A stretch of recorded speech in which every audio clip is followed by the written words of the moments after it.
Hit it! You're watching a CBG TV content provider broadcast. The opinions expressed during this show are those of the individual participants and do not necessarily reflect the opinions of their associated organizations or CBGTV.com. The medical and health information shared does not constitute a physician-patient relationship. It is provided for general informational and educational purposes only and is not a substitute for professional care.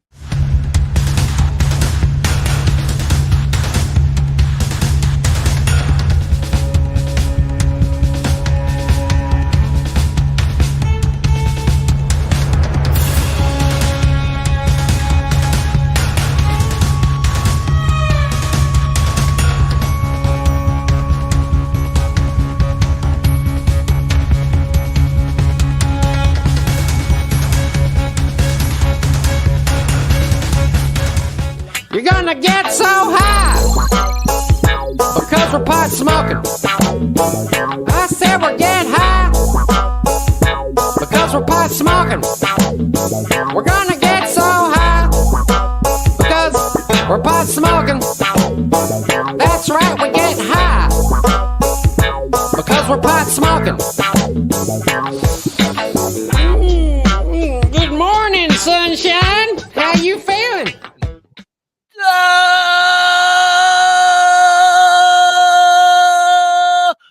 I guess I'll get rid of it. Holy shit. WTHC, you smoke down there, and I'll just do all the work. And what do we pay for this guy? I don't know. What do we pay this guy for? The Cannabis Chronicles with Da.Hippie and DoktorHigh. Good morning and good afternoon to everybody. I am so freaking excited. I'm like pumped up. Woo, woo, woo, woo, yes, we're here live on WTHC Radio and CBG TV. Good morning to all of our friends out there on CBG TV. Thank you so much for joining us. And, of course, everybody over here on YouTube, Facebook, Live 365, and TuneIn. I want to thank everybody for tuning in. Today is a special day. Dr. High, how you feeling? I'm feeling good. I'm feeling good. Did you get a buzz? How you feeling? I got a buzz.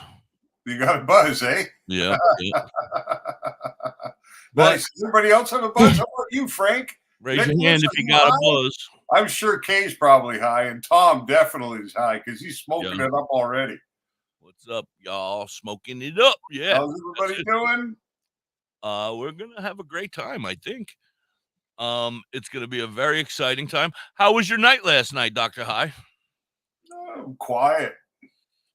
Quiet. You've been working a lot, though. Way more than you've been working lately in the past. I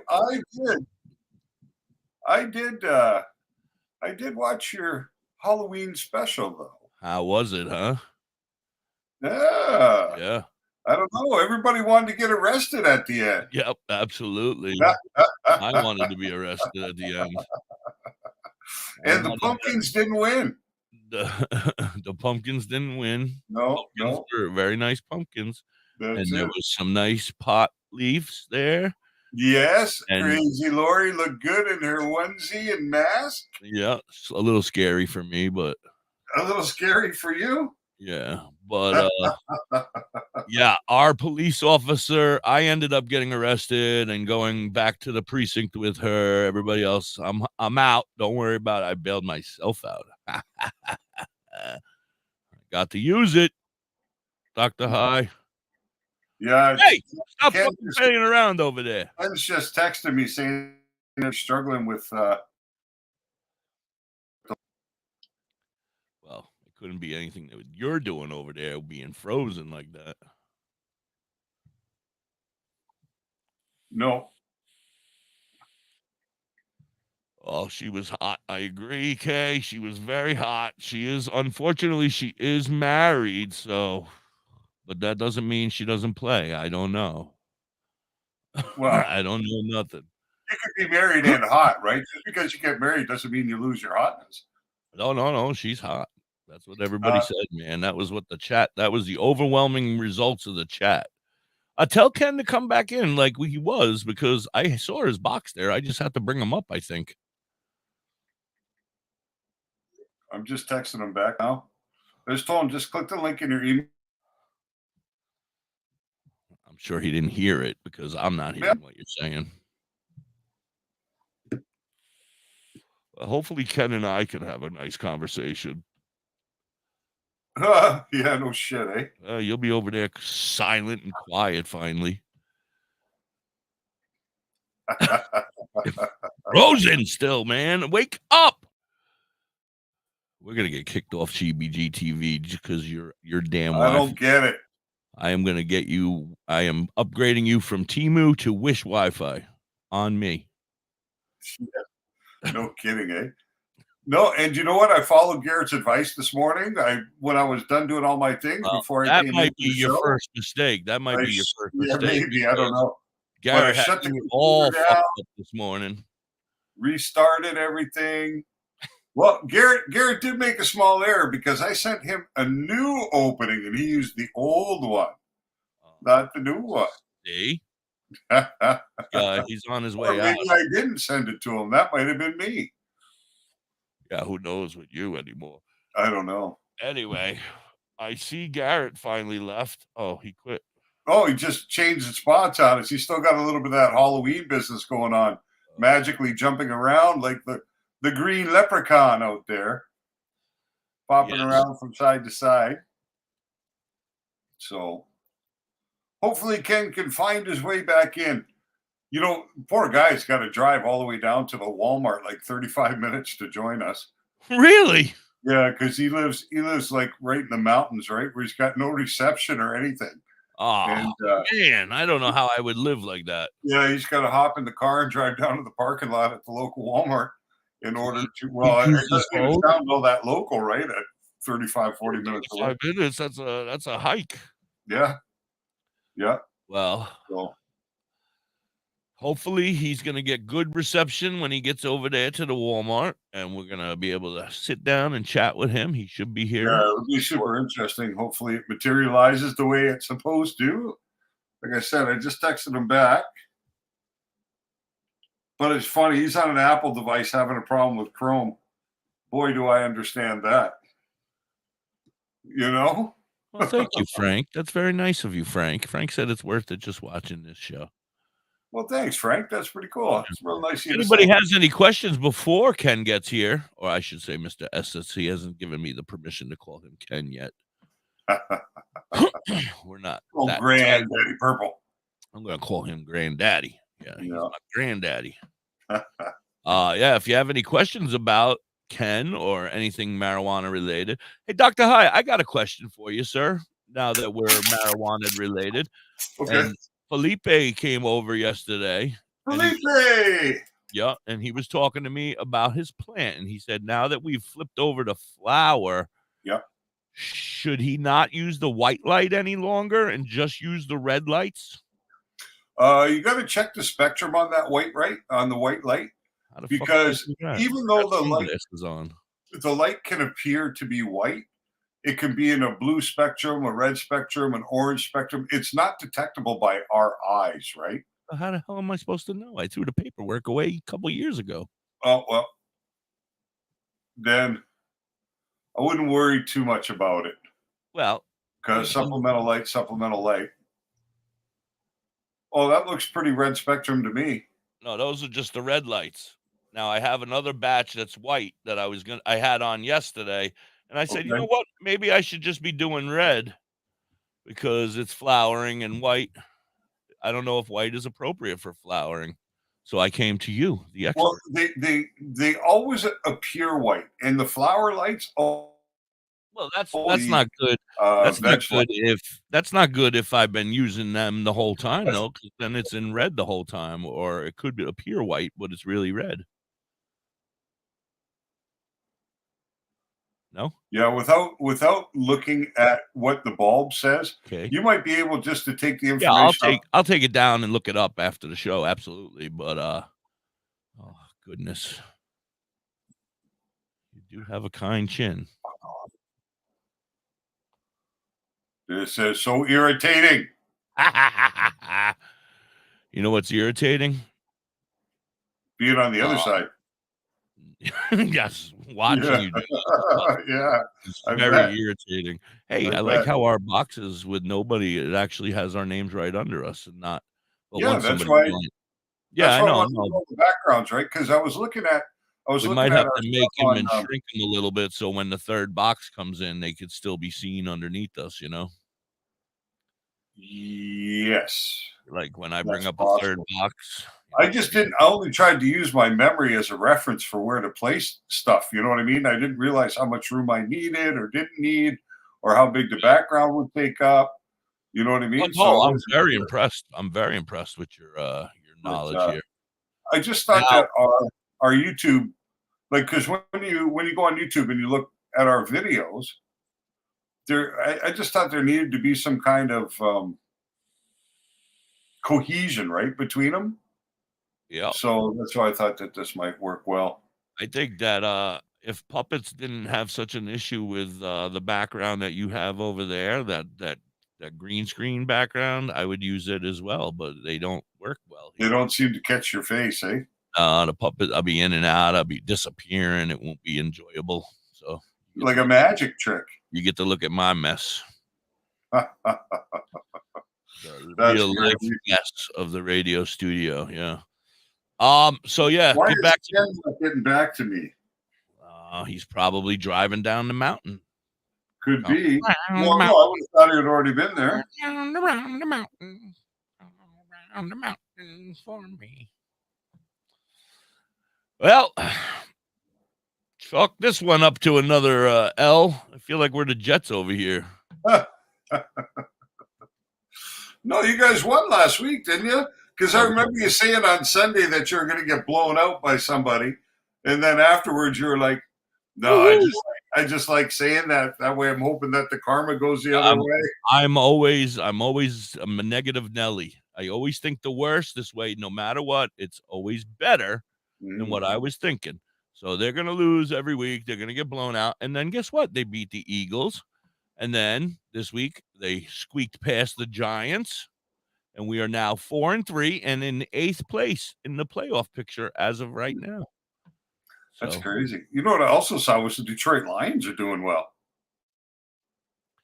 I don't know about them. I don't pay attention to them. Which is truly bizarre. Yeah, they're like us. They like to, because I grew up there for 25 years or so. They never did well. Snoop vape? Does it look like Snoopy? G-Pen used to make a version of their pen that was the Snoop one, but it was a G-Pen that actually made it. So I'm wondering if that's what Kay got, or whether she got a vape cartridge that was filled with a product that is Snoop Dogg. I'd imagine he smokes some pretty good weed, eh? I would think he has a dude that rolls it for him. Yeah, it's like pays a guy like $50,000 a year or something too. Yeah, Garrett's gonna be doing that for me in the future. It's gonna be my weed. How do you know Garrett's any good at rolling? You haven't seen his blunts yet. That's true. You know what? Steed Squatch is gonna come and work for us and hang out and roll me those big finger looking like things that eat like this. Yeah, he rolls some nice joints, and I'd love to try that tobacco that he does. Oh my goodness, yeah. You know what I mean? I'd be very curious. He was telling me the other day he's got like 9 million seeds or something like that for the tobacco. Oh, there's Ken. Let's see what he says. You know what Ken happened? I know what happened. He saw my puppetness and he was like, "I'm not hanging out with a puppet. I am way too cool for this shit. I'm out. Peace." And then he left. You didn't tell him, did you? Seed Squatch is already here. See? Hold on. Don't you yell at me. Sorry. Okay. Go ahead. Yeah, you can talk. Go ahead. Oh my God. I'm supposed to entertain while you're playing around over there. No, Ken's just saying that he keeps trying. He's having a hard time to get in. He said he should have kept his kid out of school today so he could help him figure it out. Oh, so his kid can help him. I know that one. Garrett hit me up and he's like, "I have no access to nothing." I'm like, "I don't know what you did, but we're in trouble because Mrs. Hippie's not here." But I pulled it off. I don't know how with this brain. All right, I'm going to have you, sir, go and have a sit down with Ken in Hold on. I'm going to have Garrett. Yeah, Garrett, you're going to go and interview Ken. Oh, this guy with the commercials, for crying out loud. Play him. You don't even have them up. You're telling me about the commercials. You don't even have them ready. This guy's going to get fired today, man. He's working my last nerve. Hold on. I'm going to... Stoner brains together. Ever pondered cannabis beyond the haze? Oh, commercial break, Would you like to know more everybody. about this incredible plant? Dive into DoktorHigh.com. Unlock medical wonders, master home-based crafts, and debunk myths. Do you support our mission? Shop Dr. High AI Haze on Etsy for cannabis-themed clothing, mugs, and digital downloads using original AI cannabis art. Hell, we might even have some psychedelic mushroom items there too.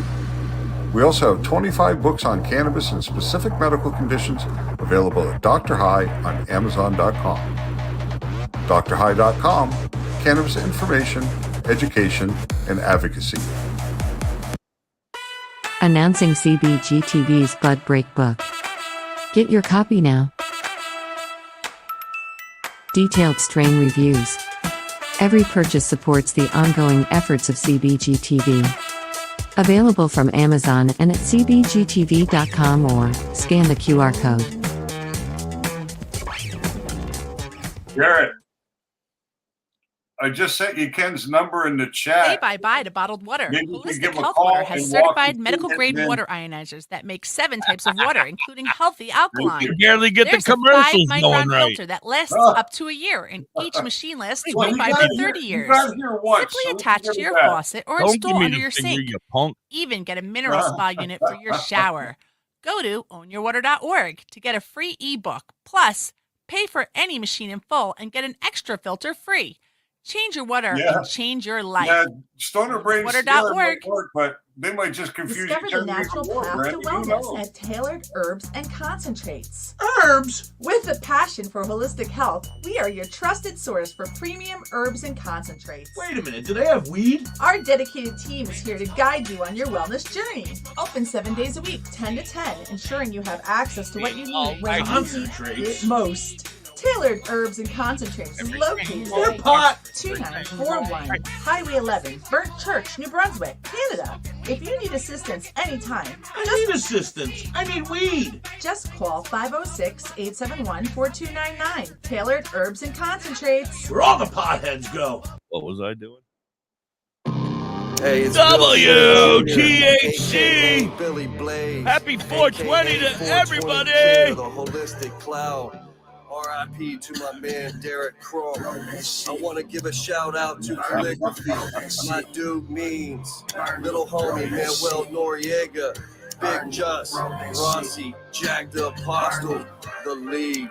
Smoke 'em if you got 'em. Big buzz till little crumbs broke up in the bottom. Feel like autumn leaves falling. Only problem needs solving is seeing who I'm calling for some trees to indulge in. Need to holler at Billy. He keep his head in the cloud. Bel Air Kush by the bush. Wow. Screaming loud. Still smoking. Having nice dreams floating through space. So when they ask me how high, my reply, I'm half baked. Sir, smoke a lot. Doctor said I need a bacchiotomy. Prescribe me huckleberry and lemon cherry gelato, G.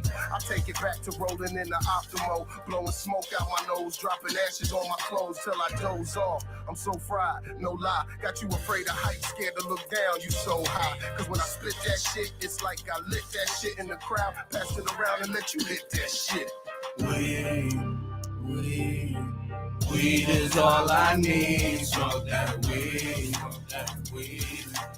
Weed is all I need. Broke down leaves. Only 6 days, guys. Make sure you get out over there in Ohio and vote. Yes on 2. November 7, yes on 2, eh? Smoke weed every day.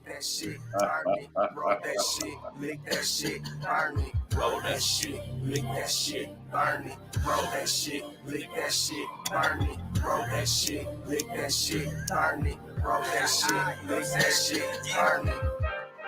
Good sunshine in my pocket on a Sunday stroll. Homie got the rap, give me the sack. let the good times roll. Therapy, earth, body, and soul. World, give me beat, Bel Air Kush, give me mental control. L lit back road, bypass toll. The studio we roll, bring relief. Weed and music, all I need to know. Healthier than pill pop. Mother, give me herbs to fill spot. My medication can't do a kill shot. Many strands, lay hands in stressful situations. Out of all the girls in my life, Mary Jane, a reservation. Here at 23, raising hands in liberation. A celebration, history free from information. Stand up, provide the right education. Show love, holistic cloud, politics throughout the nation. Making us stop debating Billy Blunt, stash, flavor, taste the weed. Weed is all I need, smoke that weed. Weed is all I breathe, broke down leaves. Rolled up in the leaf for my relief. I'm in love with the THC. Yes. Lick that shit. Burn it. Roll that shit, lick that shit, burn it, roll that shit, lick that shit, burn it, roll that shit, lick that shit, burn it, roll that shit, lick that shit, burn it, roll that shit, lick that shit, burn it, roll that shit, lick that shit, burn it, roll that shit, lick that shit, burn it. Believe, November 7th, believe. Get your asses down there and vote if you're in Ohio. Vote yes on 2. Yes on 2. Oh, Dr. High, we're back. How are you? Did you hear you? I'm doing good. Did you hear the new WTHC song? I heard like a commercial. Oh, hold on. Surprise. What the same hell is going on? Ooh.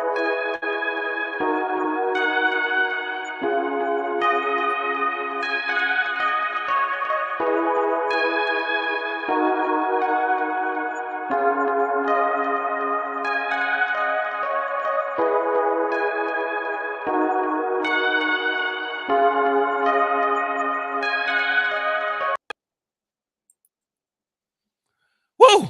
Dr. Harris coming this Friday. Yeah, I just thought I would see if we could get that little one up there and let people know what's happening. Now, you ready for more surprises? Sure.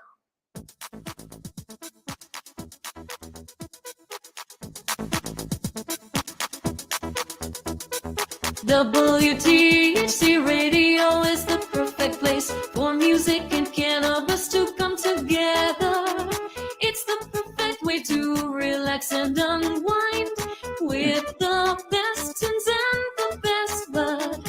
You can tune in from anywhere in the world, and you'll Except feel for like Australia. you're in the cannabis community. WTHC community Radio guidelines. is the perfect way to chill, and with the cannabis Mrs. Hippie went off this community morning. support, we're sure Where? to thrive. She's singing. That's Mrs. Hippie. No. Mrs. Hippie, yeah, right. No, that is our friend Lee Hacker, DJ every day, 4 a.m. to 8 a.m. He created that last night while he was playing around doing. I was going to say, his voice has changed since the last time I spoke to him. He must have had somebody. He must have had somebody under the desk giving him a good squeeze. Yeah, I don't know what was going on, but man, it came out great. It's very cool. I did hear it this morning.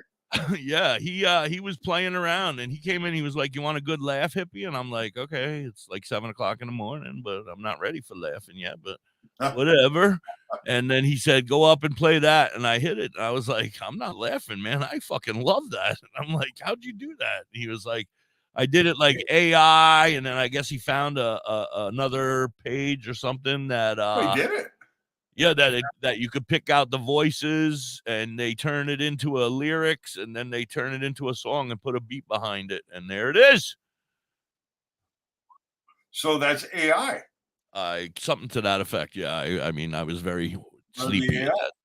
I was very sleepy at that time this morning. Very cool. Yeah. That's pretty I cool. told him to make more. Yeah. I told him to make more. I'm going to just play them all day. The hell with AC/DC. Just leave in the who. All right. You bet. No, not that who. The HU. Oh, the HU. The Yeah. hue. Wolf Totem. Ooh. All right. Look how Garrett's making out with Ken. Not good, because they're not here. Oh, well, we shall see what happens. All right. Well, we're here on CBG TV, our second day, and it is not going well. Al, I apologize. I don't know what the fuck's going on. Yeah, you know, it's kind of weird how that's working. Yeah, it's like, no, but you know what? There's always a little bit of glitches. No offense, glitch. There's a little bit of issues in the beginning, and then from there, it's just going to be smooth sailing. It's just a transition time. Yeah, it's just the Ken, we'll get it together. We need to tell Ken to go to the nearest Panera Bread where they have free Wi-Fi, and then get in there and nice and warm, sit down and have free Wi-Fi. There's Captain Kirk from last night. Oh, yeah, Captain Kirk. He didn't have pointy ears, though. No, that's Spock with the pointy ears. He kept trying to tell me that, and I couldn't hear him, but I had an idea that's what he was saying. He was in the lead until the police officer came in. Woo! Oh, wow. Arrest me. Good Lord. Even all the ladies wanted to be arrested. She was a lot of people. I said more girls. I said I got my own little cult going on here with all these women that are into women over here. I'm like, yes, this whole plan is coming together. And not a single one was high on the magic on the magic potion. So right. Did you have lots of kids come by your house last night, or was it mostly? I never have wild beasties from the forest. I never have kids. I had one kid once, and he got bit by my dog. Oh, they said no more going there. Now you got a sign at the end of your driveway. I'm not waiting. I'm not playing around. I'm not waiting. There he is. Hey, here we go. Oh, I'm not waiting. I'm putting him back up there. There he is. Damn it. I'm not waiting. I'm putting him back up there. There he is. Damn it, he doesn't want to be up there. It won't stay. There he went. Everybody enjoy. That was it. Ken Estes, everybody. Thank you. Thank you very much. Oh, my goodness. We're so close. Oh, we're so close. He did that one himself. I didn't even do that one. We're so close. It's me, hippie. Stop. Oh, sorry, Garrett. No, I think we're both pressing the button, Garrett. We're so excited. No, I'll take the blame. Don't worry about it. I did it like 5 times. I'm the boss. Well, you don't tell me to stop, bucko. We're on the verge. We have a sighting. I think I've seen Ken Estes' box. Yeah. Uh-oh. That's not right. Sorry, ladies. Why are you frozen? It's me, hippie. Stop. Stop. Yeah. Because it's Canada. Oh, Canada. Speaking of Canada, if you're up there in the New Brunswick area, Burnt Church to be exact, head on over to Tailored Herbs and Concentrates. Tell them you want a Colt 45 and 2 zigzags, and you're going to get a free pre-roll instead. That's right. Just walk in, say Colt 45 and 2 zigzags, and you're going to get a free pre-roll. I'm not a singer. I knew I heard that somewhere before. I sang it this morning, I think, on the air at one point. Oh, yeah? Yeah, maybe. Were you Kyle listening? Says he's bummed out. Are you bummed out because you didn't win the candy, or you didn't make a good haul last night on Halloween, Kyle? Why is Kyle bummed out today? I don't know. He's Kyle. He has some issues, you know. Some days he wakes up and he's in a great mood. Some days he wakes up and he's not so happy. Yeah, I think that's probably the norm for a lot of people in this world. Yeah, but Kyle has, you know, he got hurt in a bad car accident. Yeah. And, he wants to come up someday. We're going to have him up, Dr. High. He wants to come up so badly and tell his story. That would be a good story to hear. Yeah, because, you know, he's got photos and everything. I can go to his page and pull him up and then look at his page and we can look at his photos from when he was run over throughout his recovery. Yeah. See the transition. Yeah, he wasn't even a pot smoker. At all? No, beforehand, no, nope, never smoked. Was a just a very smart, good kid who doesn't pay attention to traffic very well. Oh, well, it can happen to a lot of people. My wife. Oh, shit happens, man. It was an accident. It was a horrible accident, and I'm just glad he's here to be my friend now. That's all. Oh, it was meant to be. He was meant to be our friend, Dr. High. He's here to learn and get knowledge. Yeah, absolutely. He's always asking good questions. We appreciate you, Kyle. Ken has disappeared back into the vapor of internet space. You know, we should have known. Yeah, I love you too, buddy. You should have known that he was going to have issues because we have a very hard time with our friend Seed Squatch. By the way, Seed Squatch, I meant to bring this up if you're still here. I meant I'll roll your joints, sir. I'll be your joint roller. I didn't mean you. Yeah, if you'll be there, that's for sure. Oh, Garrett's going to explain. I like to roll. Afro Man is such a cool guy. I got to meet and shake his hand up in Minneapolis. Yeah. Huh. Afro Man. Well, Afro Man. He has potential to be a cool guy, I think. How are we making out? Okay, so I called Ken and I talked to Ken.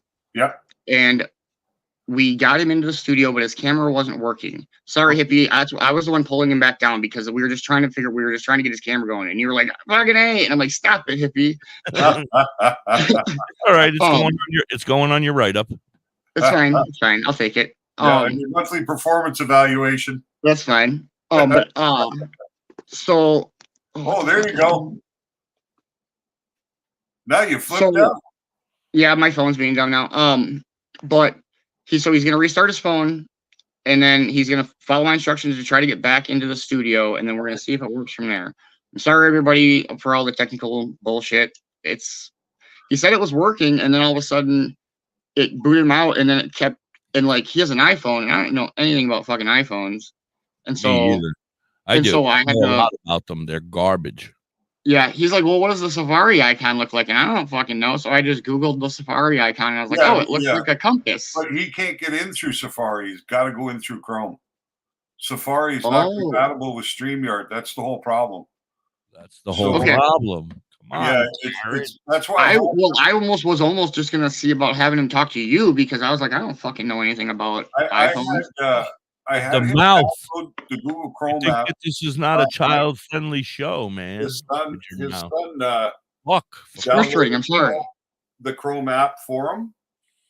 Well, he said he was in Chrome, but it kept telling him to go to Safari, and then Safari kept telling him to go to Chrome. And so then I just had him to go through because I figured it was an iPhone, and so I just had him go through Safari. So that's my bad. But yeah. He said if he can't get back in, he's going to call me back, and then I'll just have him go through Chrome. Yeah, because basically once you tell him to go over Seed Squatch house and hang out, and we'll no shit, right? Seed Squatch. As soon as you click that StreamYard link, right, the email, it asks what browser you want to go through. So all your browsers pop up on your screen, and then you simply select it. So he should just have to choose Google Chrome. To keep it Seed Squatch just said Safari works on his iPad, and like Ken was in the studio through StreamYard. It's just his camera wasn't working.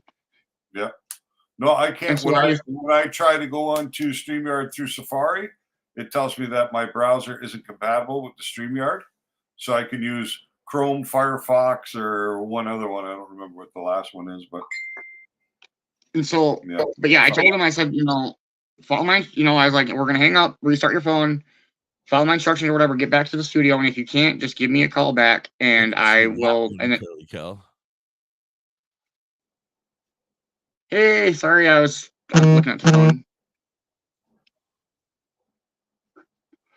Yeah, it's been a frustrating StreamYard morning. Oh, Dr. High, you're so adorable. It's been a frustrating Dr. High freezing morning.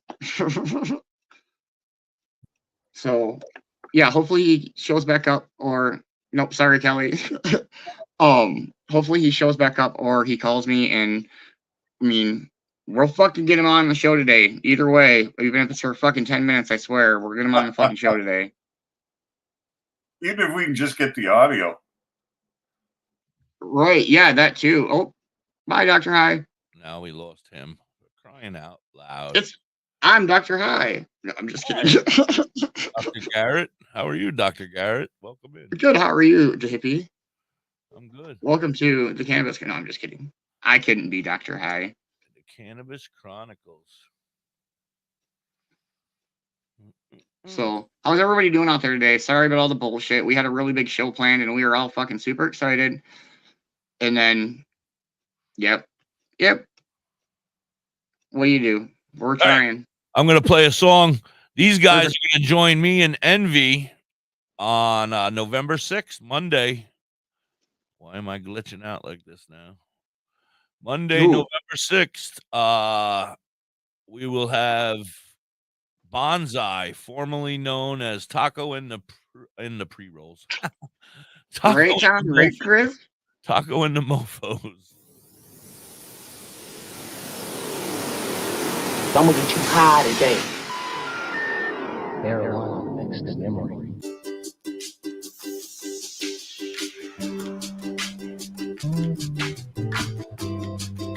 Wow, you just leave in the middle of a show?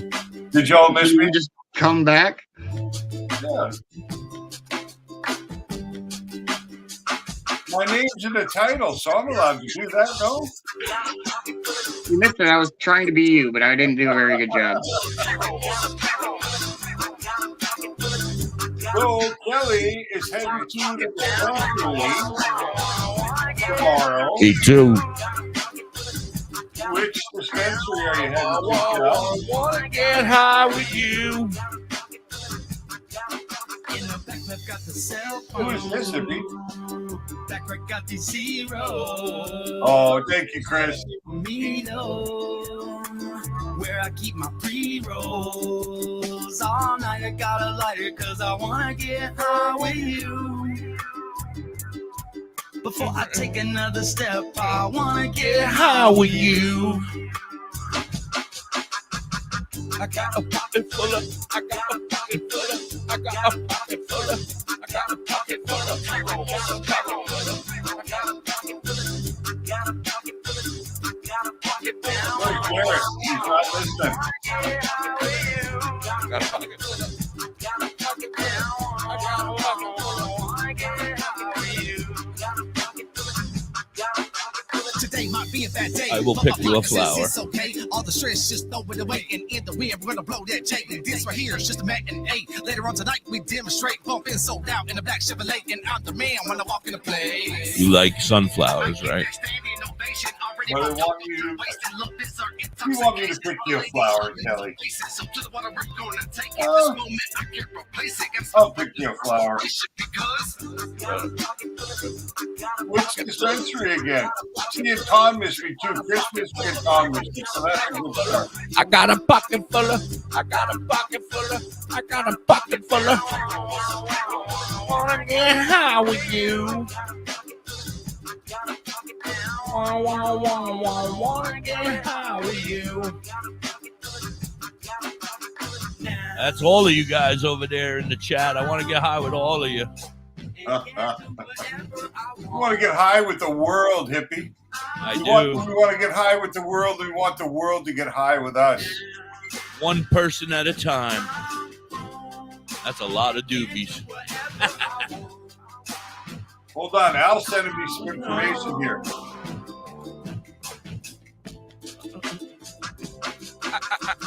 I got a pocket full of. I'm hoping by Friday we'll have this whole thing figured out, and hopefully we can go do a good show. Yeah. I got a pocket full of. I got a pocket full of.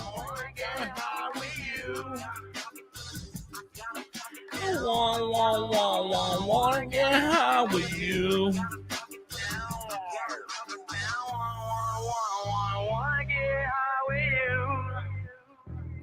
All right, Kyle, buddy, I will talk to you about it, sweetie.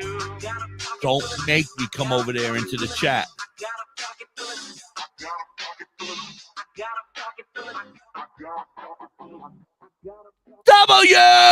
WTHC. Good morning, everybody. Welcome into the Cannabis Chronicles here on CBGTV. Yes.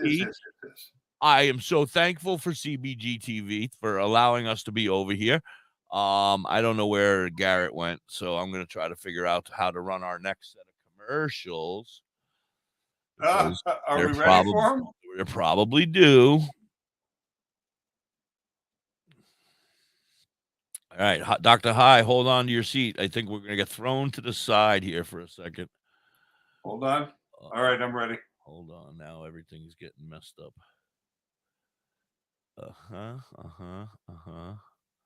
There, this. Oh, I'm going to be vaporless very soon. Badger Heart Puppetry. Badger Heart Puppetry. Badger Heart Puppetry. Oh, you didn't pick If this you one need because some I think kick-ass new one puppets, was burning. contact Forge at 1-636-234-1535. He has all your puppet needs. He can fix puppets, build puppets, custom-made puppets. He has puppets off the rack for cheap prices. Contact Forge today at 1-636-234-1535 or on TikTok or Facebook at Badger Heart Puppetry. He also makes LARPing items too. WTHC Radio presents. Don't listen to this. Everything's changing. Session with DJ Bodylocks from midnight till 4 a.m. Bodylocks got fired last with night. The Hacker from 4 a.m. to 8 Back a.m. in Lungs, who's got a new Wake and name. Bake with Becca Beats from Becca's 8 hours a.m. until noon. The Cannabis Chronicles with Cannabis Da.Hippie and DoktorHigh from noon That's until always 2 going to be p.m. solid. That one. Afternoon Buzz with Da.Hippie That from changed. 2 p.m. until 8 p.m. In the Clouds with Da.Hippie and NV from 8 p.m. until 10 p.m. The Overcast with NV from 10 p.m. until midnight. WTHC Digital Broadcasting, made by stoners for stoners. Absolutely. Are you in the Ellensville or Middletown, New York area? Revamp your space with Collins Paints Ltd. Ugly walls? Let Collins Paints Ltd. add a splash of color to your world. Collins Painting is a veteran-owned and operated business. They can transform your space to whatever your heart desires.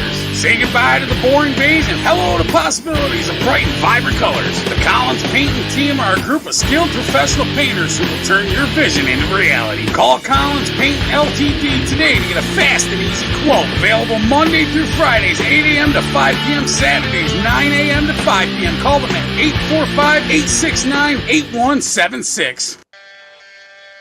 Hey, Mrs. Hippie, why don't we take a ride to Dauphin, PA today? Dauphin? What's in Dauphin? Bella's Badass Crystals. Oh, but I thought you hang out with them on Facebook and on TikTok.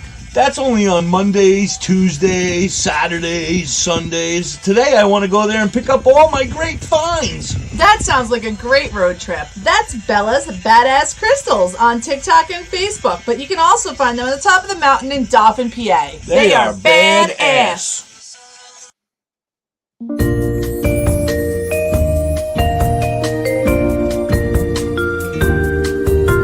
Everybody go down and get it.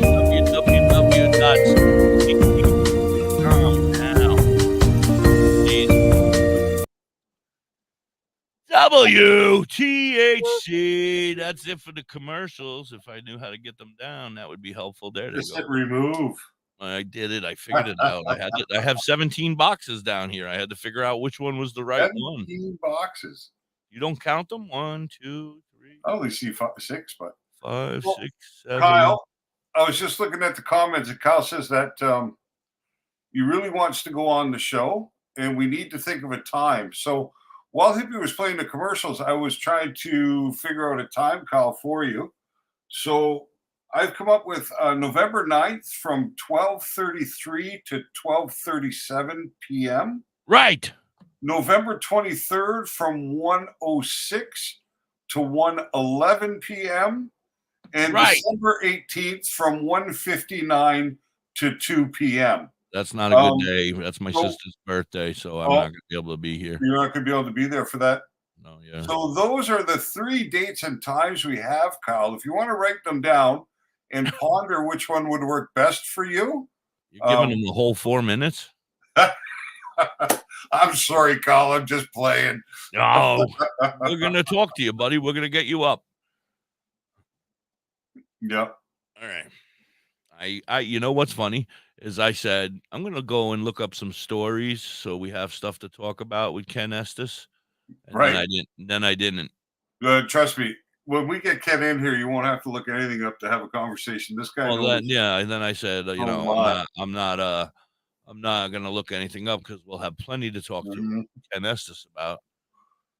I just wish we weren't having this problem getting him up. He's not qualified for this position. Well, I sent him some Al. Al was actually communicating with me in the background. Oh, and he offered a couple of suggestions. No, not yet. We got a couple more days maybe to make this thing happen, right? Eh? Oh, God. But so I sent that. I forwarded that over to Garrett. So with any luck, he'll get Ken through it. Why don't we perhaps, while we're waiting for Ken to come up, Kyle really wants to tell his story. Why don't we pop him in here and we'll talk with Kyle until Ken either arrives or, what do you think? Nah. Not interested. Kyle, I think Kyle's on his way to work, actually.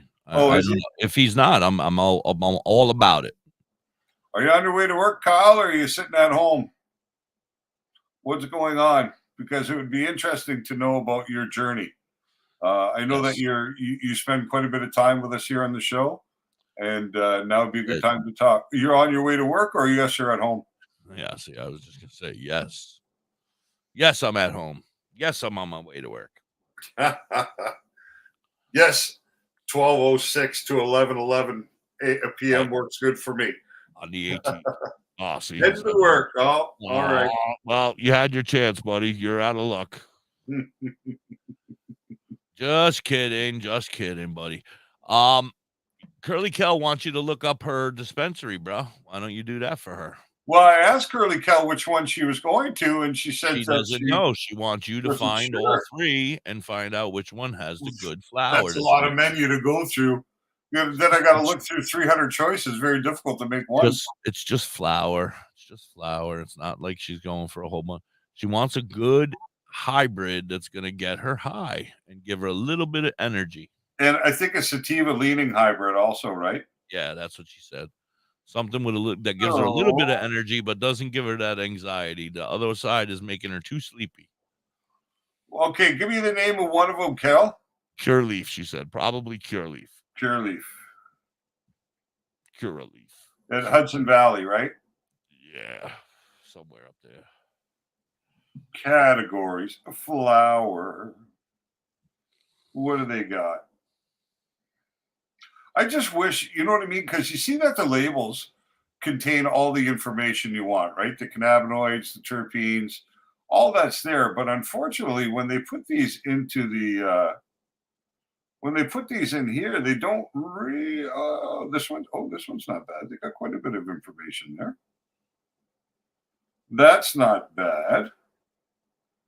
But it calls it a hybrid, but it doesn't give you an indication of which way it leans. But you should be able to tell from the terpenes, Dr. High. Yeah, they weren't that. They didn't define it by terpene. They defined it by this will make you feel calm, happy, relaxed. You know what I mean? It didn't actually detail it. There. Yeah, I don't like that.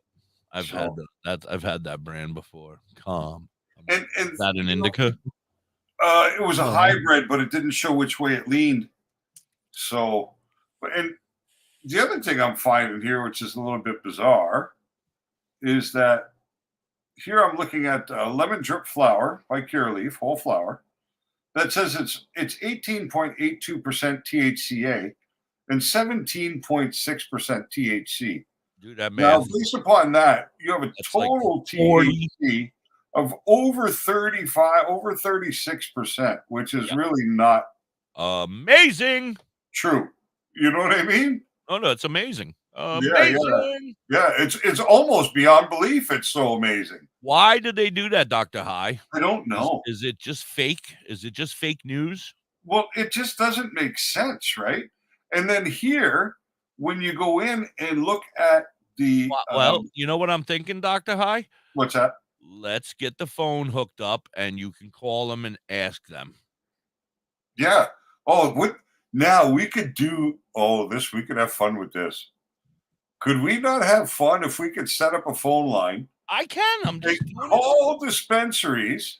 Absolutely. I've been saying this to the employees about their particular products. The only thing bad is it comes up my name when I call, I'm sure. Well, we need to set one up that doesn't identify. And then we can have little crank anchors moments with dispensary employees that know or don't know. We can congratulate the ones who are able to help us and are very efficient and effective at what they do. And we can razz on the ones who aren't. Right. Oh, we could be fun.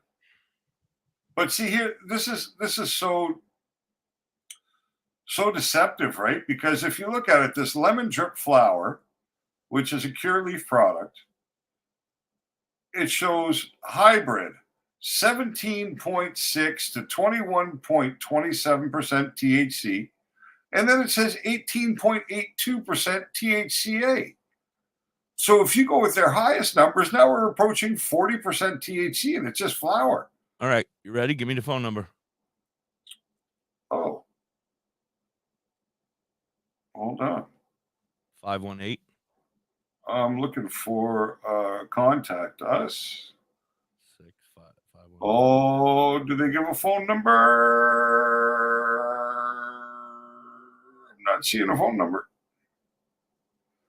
I think they only want you to email them because they don't want to be victimized by guys like us. No phone number. Look up Cure Leaf. You don't have to call them. We can call their company. Oh. I'm looking at a website over here, and I want to know what this is all about. Let's go. Come on. I ain't got all day. I want weed, but I can't get it because I want weed because I can't make a decision based upon your based upon your lies. Yeah. Okay, hold on here. Let's look up phone number.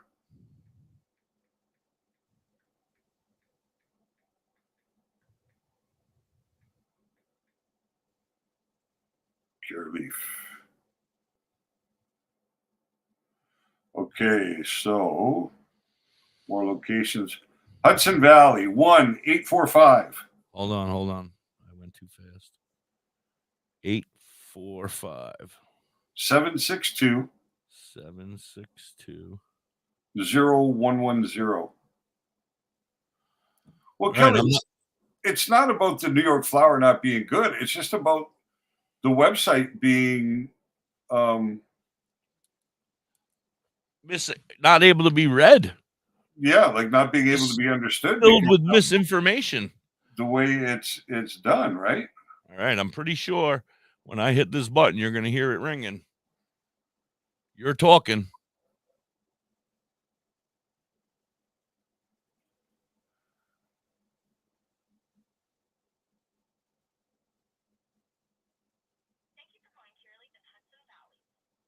I can't hear them.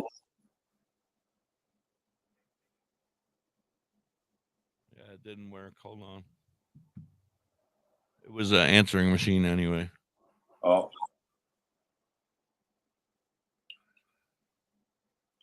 Yeah, very difficult to understand what they're doing here.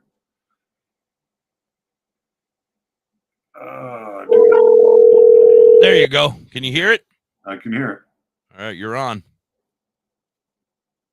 Thank you for calling Cure Leaf in Hudson Valley. Our location serves New York State medical patients only. Our store hours are Monday through Thursday, 9 a.m. to 7 p.m., Friday, 9 a.m. to 8 p.m., Saturday, 9 a.m. to 7 p.m., and Sunday, 8 a.m. to 6 p.m. Please check our website, cureleaf.com, for up-to-date menu, promos, and to place online orders for in-store pickup, curbside pickup, or delivery. We accept cash, debit, and can pay for payment. There is also an ATM on site if needed. For your first-time visit as a medical patient, please bring a valid government-issued photo ID, your medical cannabis certification, and your New York medical card. If you would like more information on caregiver ordering and pickup, please press 1. For more information on online ordering and delivery, please press 2. For more information on getting your medical cannabis card, please press 3. For more information on signing up for text and email updates, please press 4. If you would like to hear the latest on our measures to maintain your safety during the COVID-19 crisis, please press 5. For more information on a recent application submission, please press 6. If you would like to speak to a representative from the dispensary, please press 0. They probably won't even talk to me because I'm not a medical patient. Oh, maybe. Here we go. Here we go.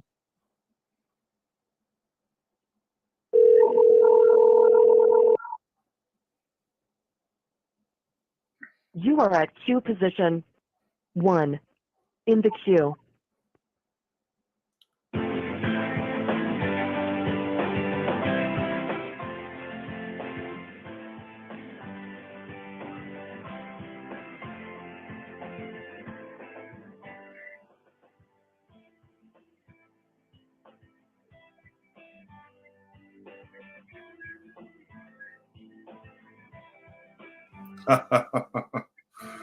Well, this would be interesting to see how that plays out. I hit more information. I was gonna hit 2, but then I hit 0. Yeah. We're the only one in the queue, so we should be getting answered any second now. We shall see. As soon as they get done smoking. I mean, I don't understand.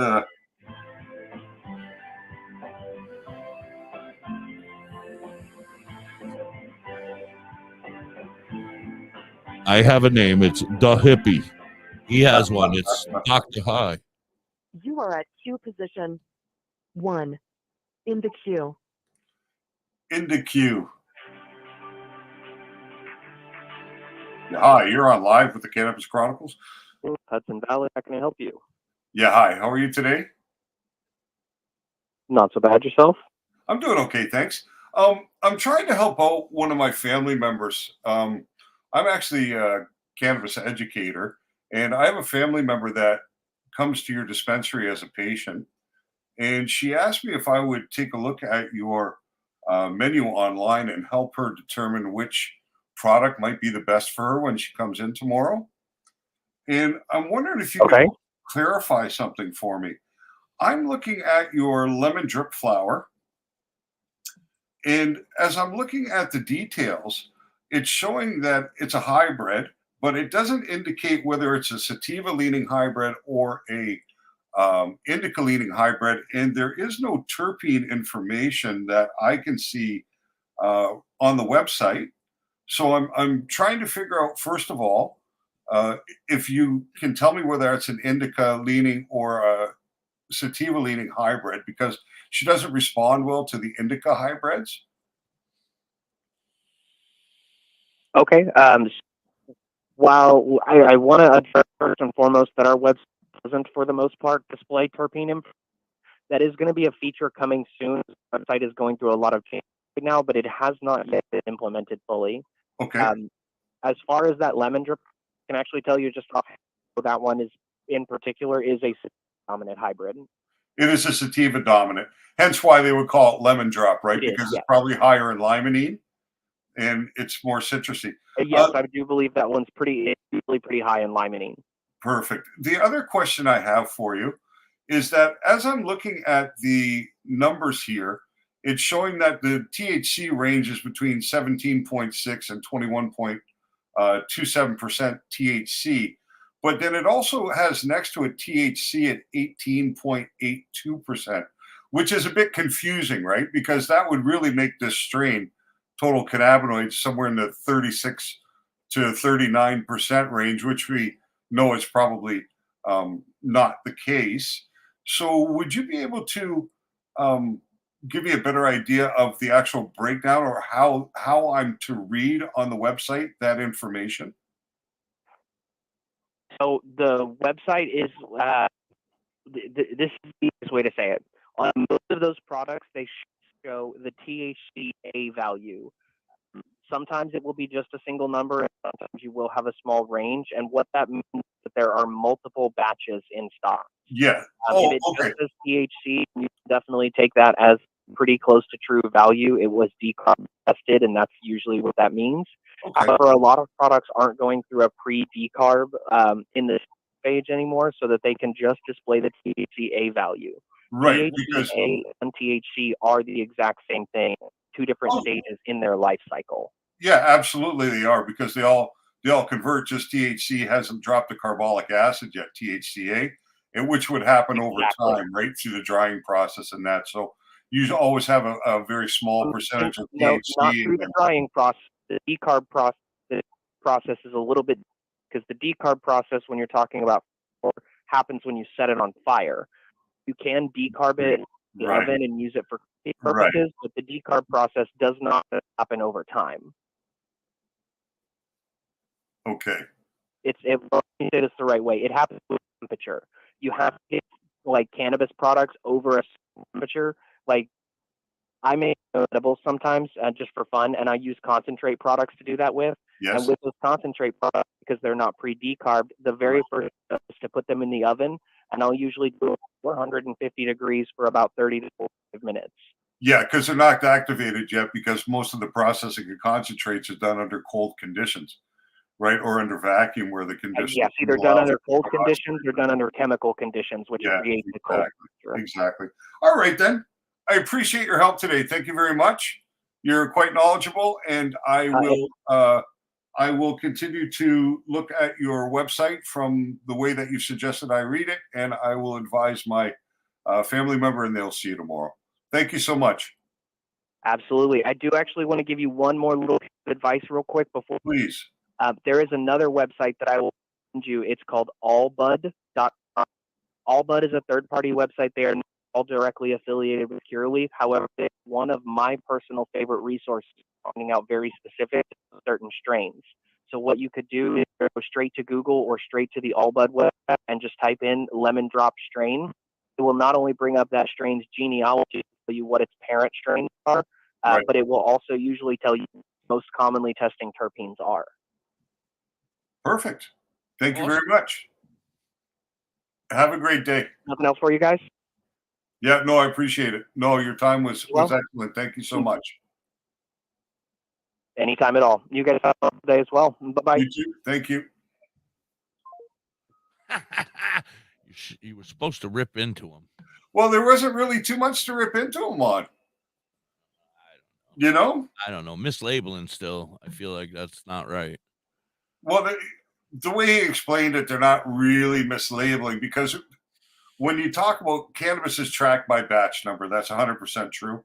So basically in stock right now, they have anything that runs from 17.6 to 21.27%.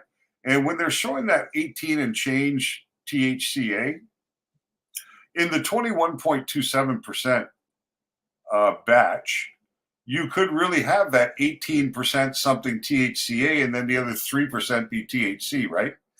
So then it does make sense. It's just the way that they're laying out the website that is confusing. I was going to ask you this the other day, and I forgot. Yeah. So, and now I guess we kind of answered it right there. But so when I'm rolling up this THCA and then I light it, as it burns, it's turning into THC. Yes. So the whole way down the joint until it gets to my mouth. Yeah. But the problem is, when you're smoking joints, it's fucking crazy. Part of the problem is, you ever notice, like, if you smoke a 1 gram joint, you get so high, but you can get just as high from a smaller bong hit, right? Like let's say a third of a gram or a quarter of a gram. You can get as much head feel from that bong hit as you would if you smoked the whole 1 gram of the joint. I guess part of the reason that will occur is that the THC becomes a vapor at a little over 400 degrees, right around 420.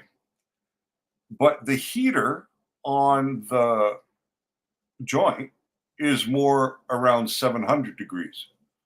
So the actual decarboxylation is occurring, just a little bit before where you're actually combusting. So when you smoke joints, you really only get about 25% of the available THC that's in that joint, right? So if there was 100 milligrams of THC in the joint, then you'd only be able to get 25 milligrams of it. So now, you wait a wouldn't second. have 100 milligrams in the joint, but yeah. Now, wait a second. If a lot of my containers have been coming way more THC lately. I mean, THCA and a lot less THC, like 3% THC, 21% THCA. Yeah. So if I wanted to make edibles from that, I would have to decarb it first. Yes. Yeah, absolutely. Now, in the old days, we didn't have to. Well, I mean, I guess we still had to decarb it, right? I mean, yeah, just people weren't aware of it, right? Like Well, we didn't no, know but I when mean, we were young. We didn't know, and then no, if we you didn't put it, know. I cooked banana peels in the goddamn microwave. And set the microwave on fire. We didn't know nothing. What's up, Raggy? How are you? How's everything in the UK today? Yeah, it's decarbing is necessary for making edibles, right? Whether you're using a concentrate, except if you're using distillate. Distillate doesn't need decarboxylation because the decarboxylation has occurred in the process of distilling your crude to bring back the distillate. Now that you brought up distillate, let's get on to that subject for a second here. Sure. I'm really, we had Kerry up here and we talked about putting it in my butt. Yeah. And I don't want to talk about that, but I am really contemplating picking up a half a gram and trying it in your belly button. And trying it in my belly button. It's an expensive experiment, but. Well, I'm not going to put the whole, but do you think I should put the whole half gram? What do you think I should put? A piece of rice size? I mean, that's what they told us in the beginning, right? And then I was like, for you, I'm not sure that the size of a grain of rice would be appropriate for you because you have the size of a grain of rice would get caught up in the belly button hair and never even get in there. I mean, maybe. But I just think that your tolerance is much above that. Like that grain of rice would be, I agree. For somebody who doesn't have any real experience with cannabis at all. So it's a good starting point, right? For somebody who doesn't have a system that's already already contains the cannabinoids that you or I would have in our system already. So you would have to try higher, but I mean, a half a gram would be a lot. But I think if you did the size of a grain of rice, you'd never realize or understand whether, in fact, you could use it that way, right? So, we were close. I put him up and I pulled him back down so I don't get yelled at by freaking Garrett again. Oh, fuck's sake! Yeah, guy's been working here a day. He's already yelling at me, giving me the finger, cursing me out. I don't know what the hell. I would say to you, if you are going to make this test, that perhaps you should use 100 milligrams. Whoa. So if you buy half a gram, you should use 1/5 as your test. Because at 100 milligrams, your distillate can probably run anywhere from, 70 to 100, 80 to 90 milligrams of THC. Right. Which would be a pretty decent dose for a lot of people if you were able to ingest it orally and get the effect. So that would be more realistic, I think, for you. Yeah. As a test, right? I'm going to buy a half gram, I think, and I'm going to try it. Well, I think you should try 100 in the belly button, see if it works. And if it don't, then I try 100 rectally and see if it works. And then you still have 300 left. Mississippi said she's not going to put it in my butt. Oh, you just have to get that syringe close by and sit down in your chair. I don't want to. Your weight will do the rest. Get that plunger going for you. Zen Wushu says he needs 2,000 milligrams. What's up, Zen Wushu? How are you? Let's run our Zen moment. I would love to, but I don't have it, and your fucking friend is nowheres to be found. Well, let's see if I can pull it up without. We have your Zen moment of the day coming up here. Just waiting for it to pop. I think that's my issue. I think edibles might work. I just need to eat 2,000 milligrams. Now that I've lost my gallbladder, maybe not, because you said gallbladder has a lot to do with it, right? Well, that wasn't me that said that, but I believe it was Carrie that was telling us that the gallbladder was part of the issue. Okay, hold on here. Why are you having anxiety, Curly Kel? Ow!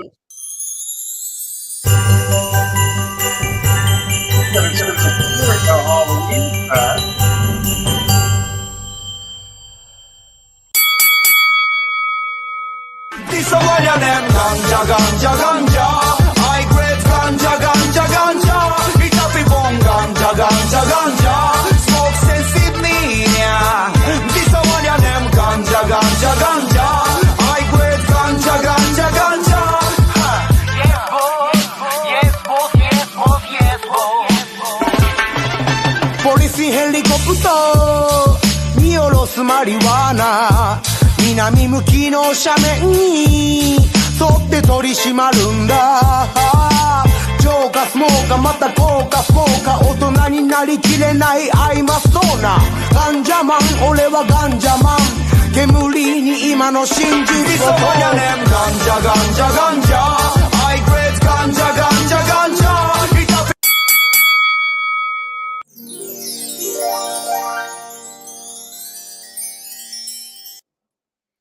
And that's our man, Zen Wushu. Zen Wushu with another great moment of the day. Thank you. Thank you, Zen, for being a part of our friends and family. We love what you do. Yeah, we love what you do. So 2,000 milligrams, really, Zen? You consume 2,000 milligram doses, or when you're using edibles, what do you actually take for yourself to find that feeling that you're looking for? I'd be curious because I tend to believe that you probably use a fair amount of cannabis in your life, not just for the videos. That's not all. That's fake stuff that he uses in the videos. Oh, okay. Ken should be coming shortly. Yeah, so is Christmas. No, it's it's the technology. What are we gonna do, right? Fucking Garrett. It ain't Garrett's fault. I blame Garrett for everything. Nice. Hi, Fable. Did Garrett actually shoot a finger? Ladies and gentlemen, Ken Estes. Thank you very much, hippie. Fuck you, hippie. Fuck you. Right, get out of here, kid. Ken, thank you so much for joining us. How are you? Ow! Ow! I'm Dave, Ken. We talked on the phone. Your guy did it. Yeah, and this is my partner to him. Yeah, right, I did it, man. I mean, I didn't do it. How did you find what you guys been doing? What's up? I don't even know. You don't even know how it worked out? What was that? How you got in. You and Garrett figured it out at least, so that's fantastic. Yeah, great. I love that flashing lights and I love what that's just too cool. I used to have a little smoke room in my house that looked just like that. Nice. Yes. This is my smoke room. Smoke room studio. Yeah, but it used to be my laundry room. Yeah. It used to be in my laundry room. I had black light posters up. Bathroom now. Nice. So, Ken, now that you're finally with us, thank you for being here. We really appreciate it. It's been a bit of a challenge, but now that we've been able to get you here the first time, we're going to have to get you back so we can get the whole experience with you, because this will be a bit short. But can you tell us a bit about how you came to cannabis? How it was that you first came to try cannabis? Well, it's a great story because that's really what my conversion was, instant. But I was in a motorcycle accident when I was 18 years old, and I was paralyzed from the neck down. And in the hospital, in the rehab in Vallejo, They had me with a bunch of pills, and I was 18 though. I did whatever they said. I was scared I was scared to death. Paralyzed from neck down. What am I going to do now? Well, I'll take whatever you got. But they were killing me. And one time I was outside, about the gurney pushed, the nurse pushed my bed outside to get some fresh air. And there were Vietnam vets, missing limbs, horribly disfigured, sitting around smoking weed. I thought, what? And he said, hey, come over here. And I looked up at my gurney.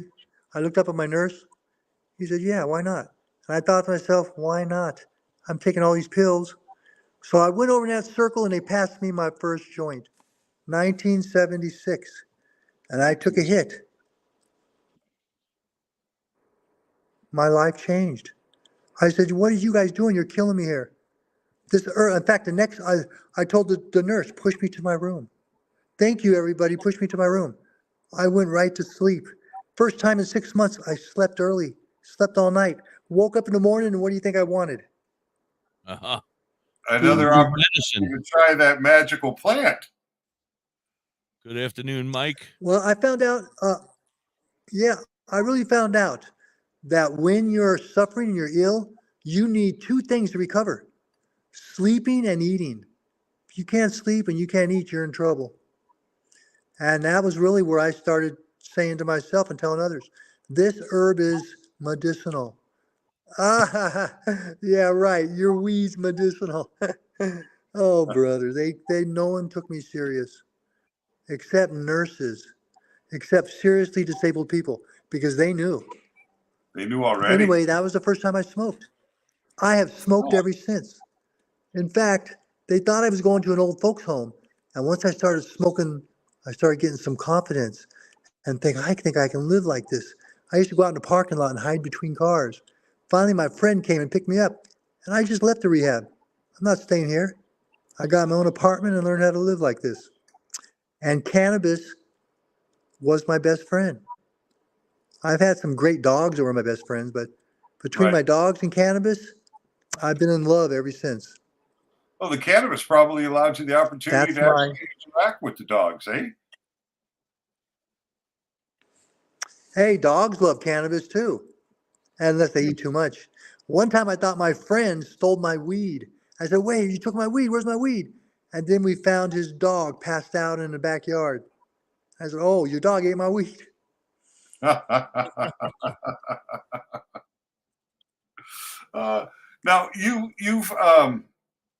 you're the original breeder of the Grand Daddy Purple strain, which is probably the most recognized medicinal strain of cannabis there is, correct? I think it is, yeah. I've been smoking for years. I had skunk, Panama Red, Colombian Gold, Thai Stick. I had all the best. And I was always disappointed for years until I found the Grand Daddy Purp. And I bred the Grand Daddy Purp and came up with Ken's GDP. But the Grand Daddy Purp was actually given to me from the Indians in 2003. So I've had other strains, a little bit of purple. I had the Urkel and I had other strains, some Butatai that had a little bit of purple in there. But it wasn't until the native, and they called it their medicine. It was a purple medicine. It was a small yielder, small plant. That's why the commercial industry didn't like it. That's why the growers didn't like it. In fact, I'm still getting pushback from big farmers who say, I can only get like 1.5 pounds, 2 pounds out of yours, and I can get 3 to 4 pounds out of this other stuff. Why am I going to grow yours? So I think it's just a few of us still growing my Grand Daddy Purp, just because it's not the big commercials production. But, I think it's more important that it's an effective strain as opposed to the yield of the strain. The effectiveness of it has to be the priority. And I know that, unfortunately, a lot of cultivation now is about the money. But, I mean, they should be looking out for the patients, right? Before they should be looking out for the money. I would think so, but come on. Recreational is taking the lead. I knew recreational was right behind me. I was fighting the law. I knew if I sat in front of a jury in my wheelchair and I told them that cannabis is saving my life and the pills were killing me, that a jury's going to understand that. So I fought like that. But Oh, what did you just say? I was responding to something you just said, and I forgot. We were talking about how the commercial side of cannabis is kind of not thinking about the patient need because they're more concerned with the yield than they are about the quality of the medicine that they're producing. Yeah, correct. And they're still doing that.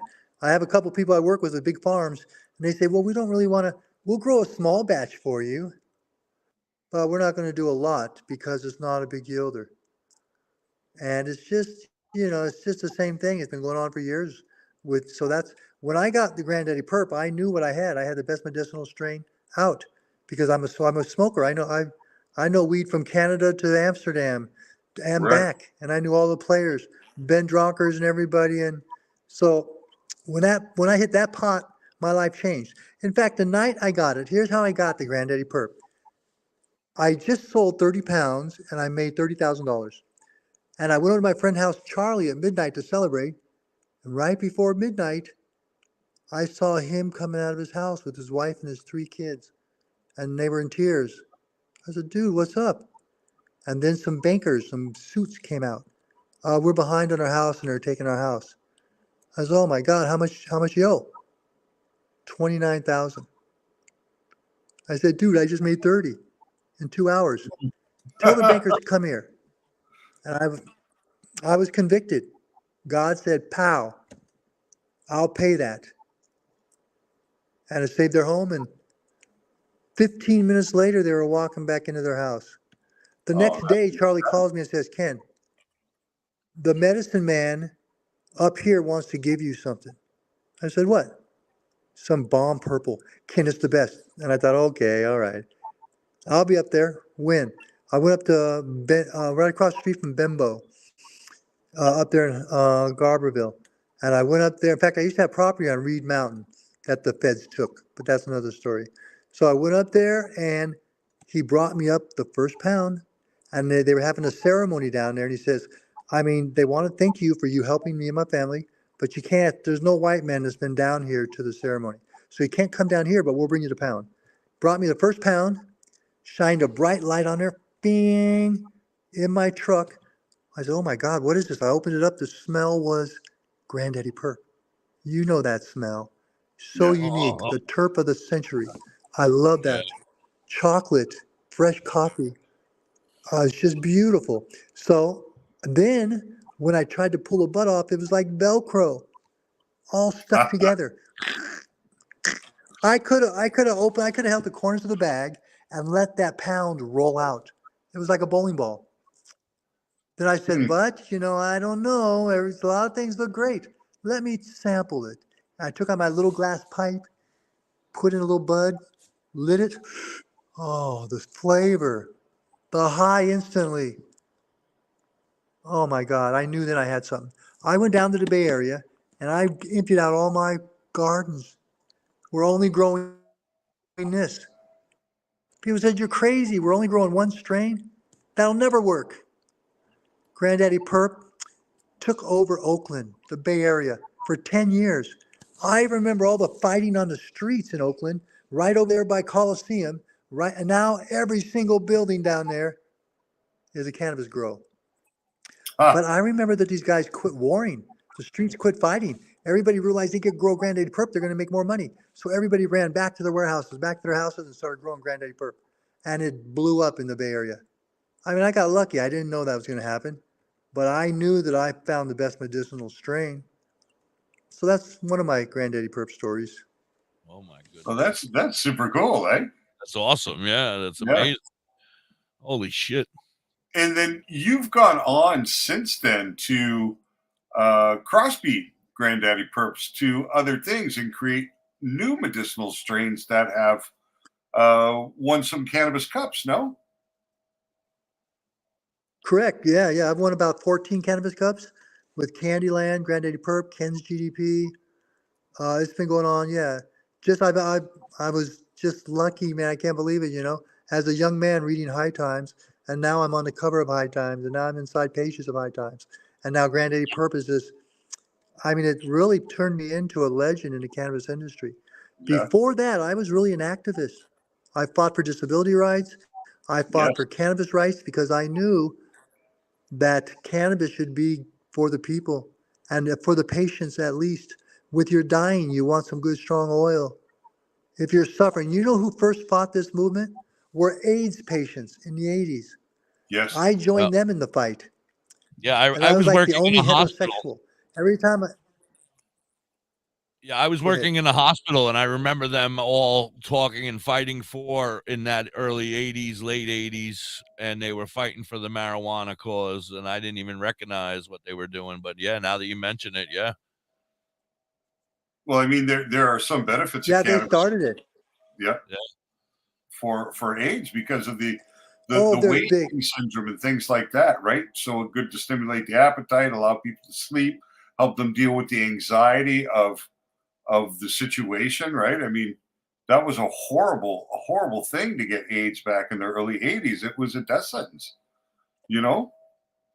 Do you So remember? Do you remember the films and the pictures? I mean, these people yeah. were suffering. They were like losing all their weight. They were so skinny and they were Skinny crying in little pain. And bones. I remember Yeah. Brownie Mary. Yeah. Brownie Mary was giving them brownies, and then the police arrested Brownie Mary. And up here in the Bay Area, we all showed up, and that was my first protest.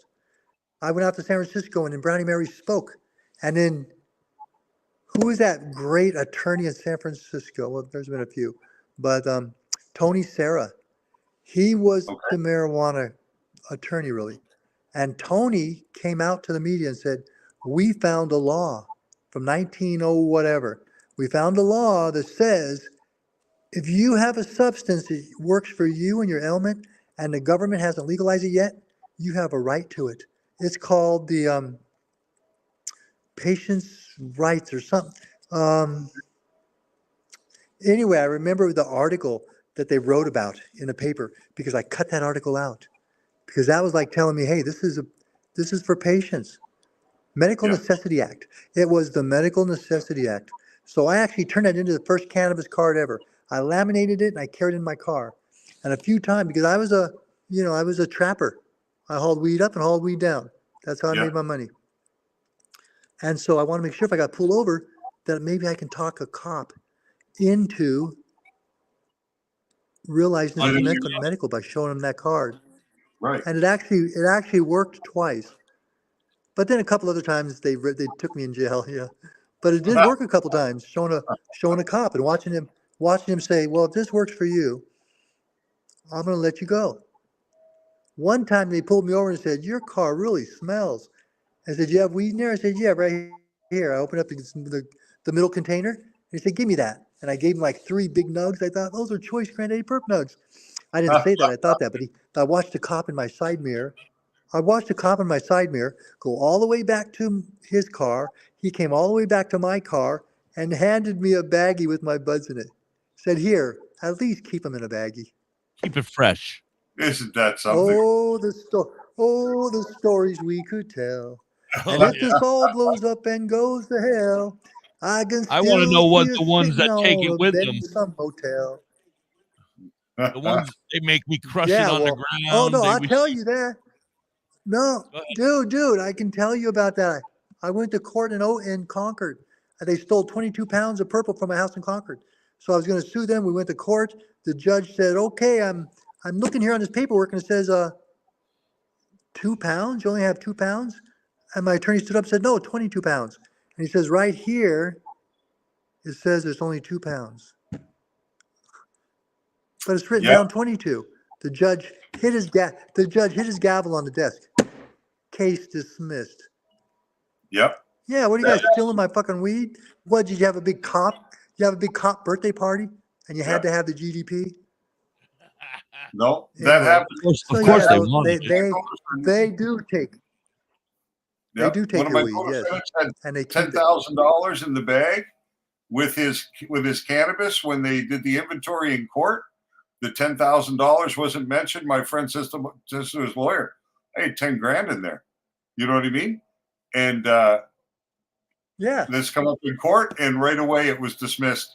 As soon as that came out that the $10,000 went missing, he was dismissed. It was over. So, yeah, it happens. You would be surprised how many times that happens. That their numbers are not what it is once we. I mean, from money too. So I know they're stealing. I mean, I should not say this. I like the police, not the bad ones. I like having law enforcement. I like when someone comes up to my house in masks and guns and they're banging on my door. I like to be able to call a cop. So, but they gotta be able to be checked. You can't let them run unchecked because they still have that whole criminal element. That criminal element isn't with the police, is with our politicians. It's with big business. It's, everybody has a choice. Do you want to deceive people? Do you want to do bad business to make more money? Or do you want to treat people right? We know what's been happening for years. It's time to turn it around. People used to say, you hippies. That's what he used to call me. You hippies. I had long hair and a beard. You hippies. Well, what's wrong with the hippie? What's wrong with us? We're saying peace and love, brother. What's wrong with us? You smoke that fucking devil's lettuce. Excuse my language, my folk. But you guys know the whole story. How long have we been persecuted and prosecuted? Well, that shit's going to change because education is the next level. So let's educate everybody. Let's talk about it. That's the only way we can get there. Because if you've noticed, a lot of our rights are going backwards. That's got to stop. This will go. Oh no, they are. There I am. Yeah. Cannabis we're going to be challenged with cannabis again. It's going to go away if we don't stop and fight and stand up to the liars. Like, what is that? That's the alcohol company, tobacco company, pharmaceutical companies. That's who we fought with. I saw that years ago. That was the one. And Big Pharma. They do not want us because they know I said 20 years ago, the next billionaires are coming from cannabis, but it's going to be one heck of a fight. And we're going to be the ones who are going to be put a lot back and show a new way of running your business. Yeah. Treating your workers and getting good product to the patients. But you know what? Have you guys noticed the price go down? Is the price of an indoor pound $2,000? Then why are the eighths still $65 an eighth? Right. Come on, you people with stores selling weed. Drop that price. I know what you're paying. I know what you're paying for a pound. Stop it. Yeah. Should be none should be over $50. Nothing. No, and we saw that here in Canada. I'll get off my soapbox. I'll get off my soapbox. No. We have you here because you stay on that soapbox, sir. You stay on that soapbox as long as you can. Yeah, because we're in full agreement with you, Ken. You and I can't help it. We spoke on the phone for a good hour the other day, and it was like gas and matches. You know what I mean? Like we were meant to talk. We were meant to. And your story is so interesting. Can we go back to some of the advocacy you've done? Because you started advocating for the disabled very early in time, and then you took your knowledge that you learned from that work and kind of transitioned your to include cannabis access also, correct? Well, yeah, I didn't know cannabis was going to. Once I saw it breaking, I saw legalization breaking on the wave way out in the distance. I knew it was coming. So I prepared, but I had already been preparing and I was hoping it was going to happen. But I was more involved in the disability rights.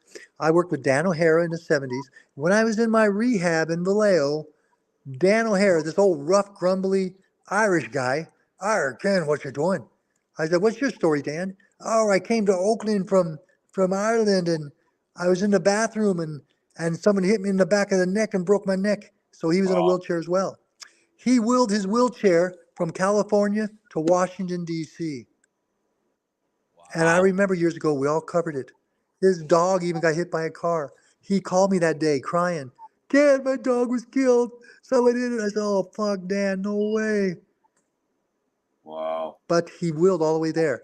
And from that point on, when he went to speak to the council over there in Washington, D.C., they all agreed to now do the ADA, that curb cuts, handicap parking, wheelchair ramps, stalls and bathrooms. All that came from that hard work. And then Dan died. But anyway, we did do a lot, and that's where I cut my teeth. I watched Dan. I watched how to do it. I went to city council meetings, went to people to donate, Safeway or whoever, to donate turkeys, to donate whatever, to disability people who wanted to have Thanksgiving dinner. A lot of disabled kids, and we'd get a hotel room, and they would all be invited, and we'd serve them dinner. And we used to have Joe Starkey and other people speak, some famous people. Anyway, that was where I was a young man, but I had my eyes wide open. Right. And then I just went about my life. I had my tanning salons. I grew my weed. I made my money. I had fun. And then I saw Brownie Mary on the TV. And I went, I'm jumping in now, people. Rest is history. Never look back. No, you can't look back. You gotta blaze the trail. Yeah, no, that's it. So when you were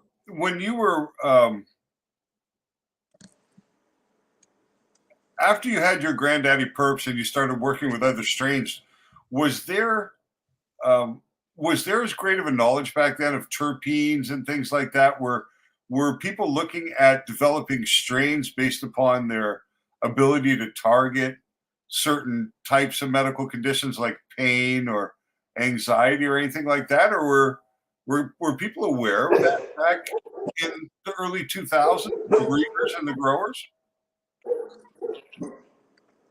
Hold on. A hang glider. I should turn my phone that way. A hang glider with a seat and a propeller behind him just came right over my house. Oh, geez. Just flying with he has that canopy. And that was weird. My dog's barking and I got it's probably law enforcement looking for the green. We took the helicopters away from them. That's right. Nowadays they all drone us. We're all droned. Right. We're all droned now. I see the drones hovering up above me sometimes. Do you really? And it's like, oh yeah, I grow cannabis. Yeah. What are I still grow medically. I don't grow commercially. I grow medically. Right. And I fight with the government here saying, no, I'm not getting your license. I'm growing medically. We already have that license. What are you allowed to grow legally, Ken? How many plants? Depends on how big you got. There are big farmers jumping way in. You guys know that. Up here in Lake County, the people who get their license the fastest is not the home grandma or grandpa or young man who's trying to get his 1 acre. It's big farmer buying 100 acres and putting up 10-acre grows. Okay. So they're totally, kind of ruining the price for all of us. So many people are jumping out of this business now because they can't make it. But I'm blessed and lucky. I have a strain and something people are seeking. But if you have to start all over on this and fresh, it's a hard road to toe right now. Yeah, but we'll get it better, everybody. It's going to get better. Well, that's it. Because right now the big farmers kind of pushing out the craft producers, and sadly, the craft producers are where the really good quality and the innovation comes from, and the people who have the passion, the knowledge, the experience to create these new strains that have the potential to do, wonderful things for people. But Big Pharma just wants to come in there and produce and distribute this product, flood the market with it. It's just we need to maintain that craft level of cultivation. That's what we need to kind of try and protect, right? Correct. Well, I think it's like wine and like beer and the craft. I mean, that's kind of where it's been. Big business took it over for a while, but the craft growers, the better quality gets the better prices. People want that better. They realize you do a better job when you're not big pharma, when you're boutique grandma or boutique grower. That's where so that is going to surface. That's going to be a part. I don't know how big of the piece of the pie. Maybe half the pie is commercial and the other half is or big pharma and the other half is. But we're going to carve ours up in. We're going to get ours in there. Boutique will be here. We have better quality. Look at people like Ted's Buds and other people who do these limited drops and beautiful crosses. And it's like, this is what we have. This is what we do. And if you want it, buy it. And they sell out. So it is where the market's not there yet, but that's what us growers and us connoisseurs, we know that that's where it is going, because I get the best. I go to cookie stores and I'll buy, a bunch of the high-end stuff just to see what it's about. That's why I get pissed off about $65 and $70 an eighth, because I know what they're doing. They're growing it for less, and they're buying it for even. Why is it at this price? It really pisses me off. But sometimes I grab 6/8 of their best shit. I come to my house, I put it all out, and I begin sampling it. Spend a couple days trying to. I eventually give it away and go back to my local stuff grown here that people give me free. So what's going on with people not knowing how to breed?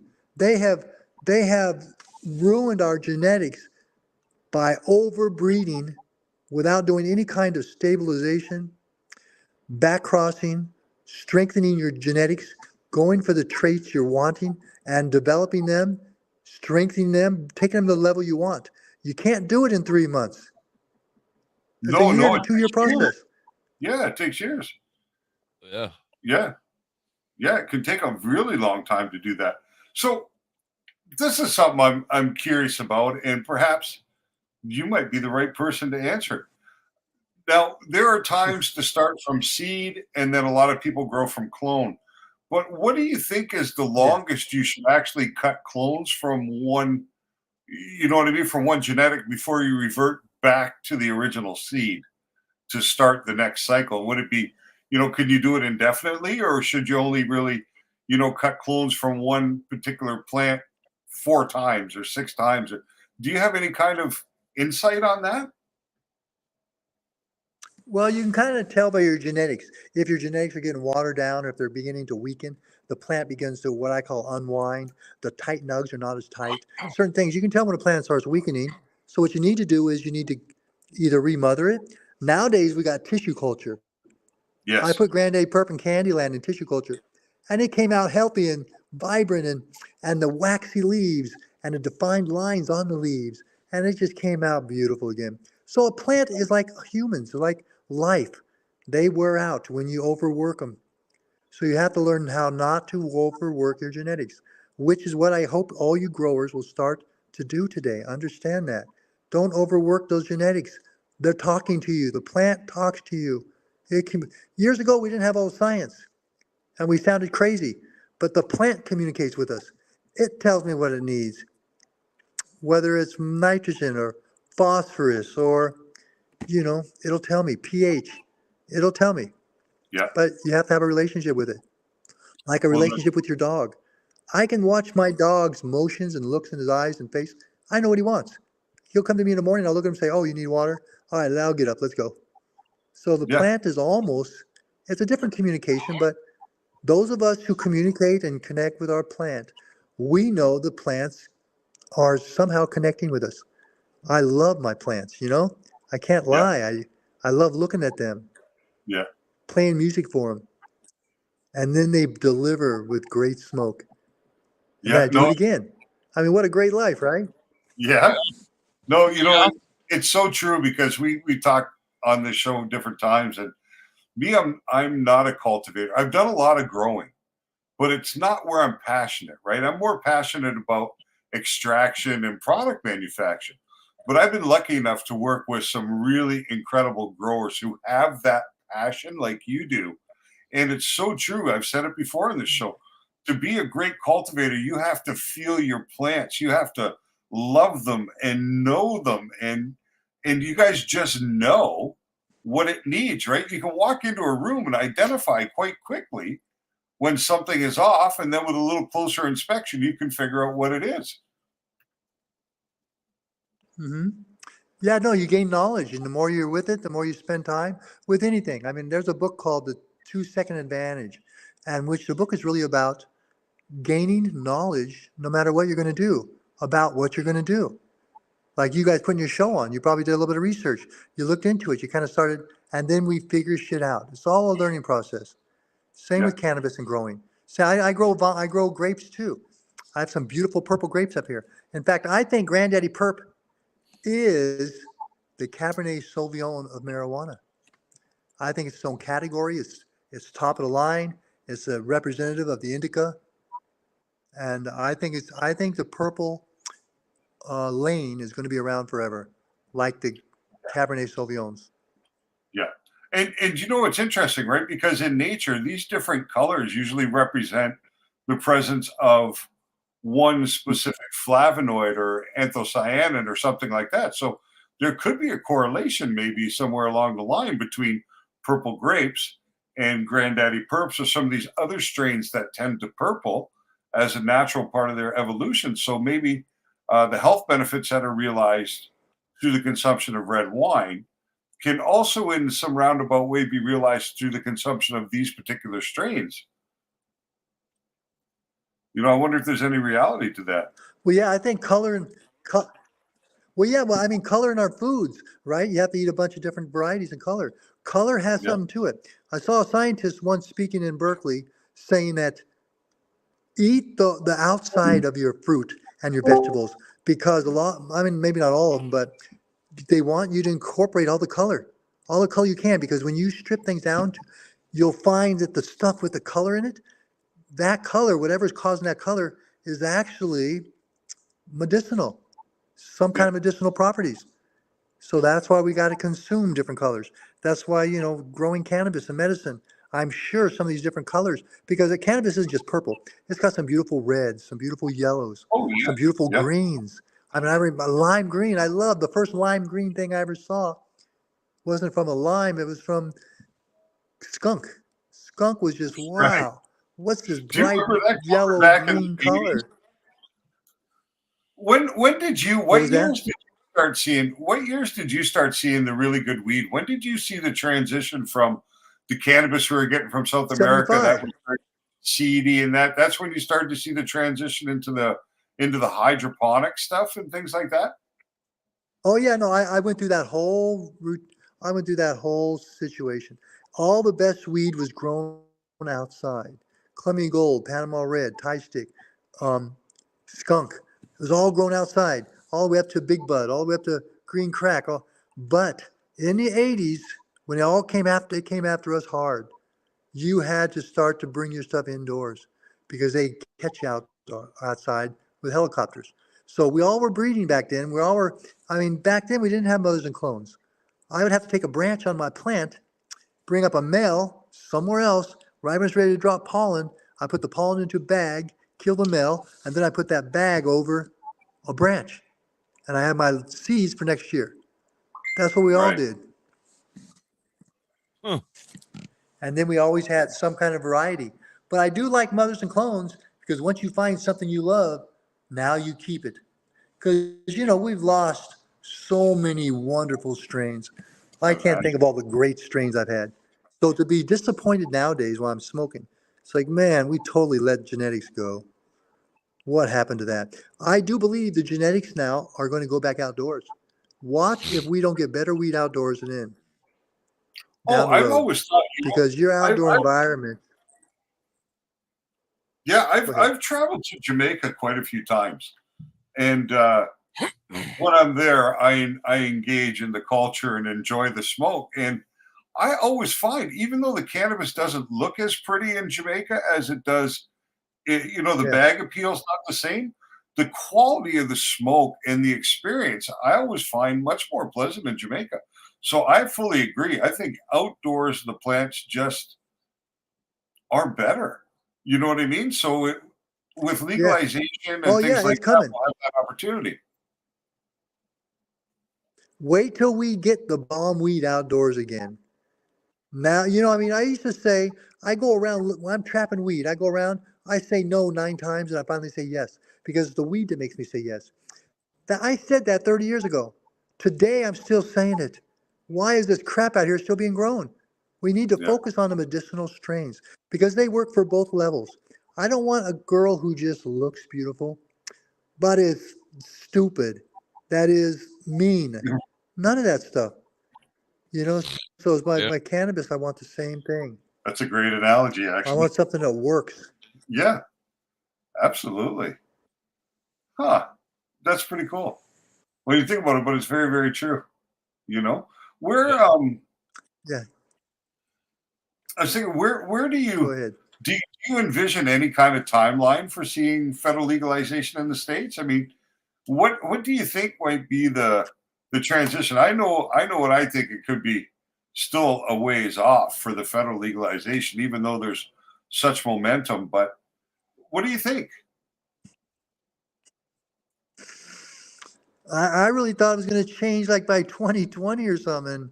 And here we still are. And now we have such a conservative movement in this country that I'm kind of worried that we're going to be pushed backwards again if we don't like start fighting for this right. Are they going to attack us next? They're attacking gay people. They're attacking women and their rights. Shit, so if they can't have rights, I'm sure they're going to try to take cannabis from us because pharmaceuticals are getting tired of losing us. Alcohol people, Budweiser's used to buy all the helicopters. Budweiser was the one that supplied all the helicopters. And because there was a study showing that when more weed is grown, less alcohol is drank. So they began buying the helicopters, and everyone's coming after us. I used to tell my friends drinking Budweiser, put that down. They're the ones that kind of trying to arrest you, dude. Yeah, because it does impinge on them. So legalization, I don't know when it's going to happen. Our federal government is they're crooked, and they go by whoever tells them what to do.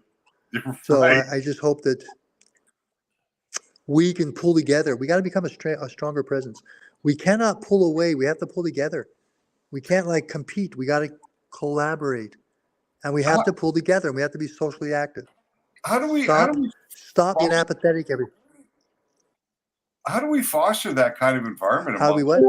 How do we develop that kind of community within inside of the cannabis community? How do we build a coalition that has this strength and momentum? If I knew, I would have kind of been trying to do it. I've always been trying to do it. I talk to people, but I see that their competitive side and their desire for their own benefit instead of working for the benefit of all. The common good, right? They would change their way of thinking. Yeah. But a lot of people say, screw that. I'm out for myself. All for one, yeah, for everybody's for themselves. That's what we see. I know. Look at what started the movement and the fight was people dying. I mean, that's what really started this. And I knew behind me when I was busting that door down that they were going to come. As soon as that door got knocked down at 2:15, got voted on, boom, they started coming in everywhere. It's like, wow, oh no, please don't ruin this. So please don't ruin this. I just want to go back to medical and just supply only patients. And all you recreational guys deal with that crappy weed. So let me ask you a question, if you don't mind. My state here in Pennsylvania, where I am, can you hear me all right? Yeah, I can. Okay. So in my state here in Pennsylvania, we're not allowed to grow as a medical patient. Is that crazy? Yeah. That's crazy. So because this is an economic thing too. Next semester or next grow season, I will be starting my own fight here in Pennsylvania, and I'm just gonna grow. Fuck it. I don't care. I'm done. I'm done fighting with them. That's what I did. Well, I'm done arguing with them. I'm done. I need my medicine, and they don't have it. Every time I go there, I have to find a different strain. I got to try to figure out what's going to help me. If I get my medicine, I'm going to grow it here, and that's going to be my battle. I'm going to fight it here in Pennsylvania. I don't care. Awesome. You have to have that attitude. You have to have your rights, and you have to stand up for your rights like you just did. Your voice got stronger as you spoke.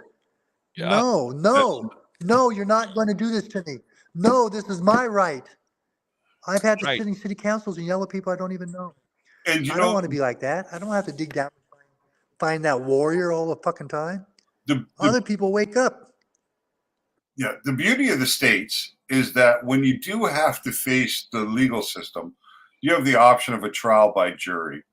So you can appeal to a jury. A jury will be much more understanding of somebody who's cultivating this plant for their medical use, right? You're not, that cannabis that you've cultivated yourself has never left your property and gone to somebody else.